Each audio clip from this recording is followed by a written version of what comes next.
இந்த கொடியை அவரை பாகற்பந்தல் மாதிரி போட்டு நம்ம பராமரிக்கணும். பழம் கிட்டத்தட்ட நிறையா கொடுக்கும்.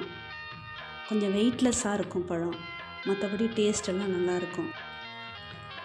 எங்களது ஏபியின் பழக்காடு அனைவரையும் அன்புடன் வரவேற்கிறது. நீங்கள் இந்த வீடியோவில் பார்த்துட்ருக்கிறது எங்களோட தோட்டத்தில் இருக்கிற பேஷன் ஃப்ரூட், அதாவது தாட்புட் பழம்னு சொல்லுவாங்க. இதோட சுவை இனிப்பும் புளிப்பும் கலந்த சுவையில் இருக்கும். இதில் ஸ்வீட் வெரைட்டியும் தனியாக இருக்குது. எங்ககிட்ட இருக்கிறது ஸ்வீட் வெரைட்டி மட்டும்தான் இருக்குது. விட்டமின் ஏவும் சியும் நிறைந்த அந்த பழத்தை குழந்தைங்க அதிகம் விரும்பி சாப்பிடுவாங்க. என்ன இது கொடியாக வளர்கிறதுனால கட்டுப்படுத்தவே முடியாது. நம்மளால் வளர்க்குறது ரொம்ப கஷ்டம்தான். நிறைய பேர் இதை ட்ரை பண்ணிட்டு விட்டுட்டாங்க. சுவையும் நல்லாயிருக்கும். ஒன் டைம் டேஸ்ட் பண்ணி பார்த்துட்டு சொல்லுங்கள்.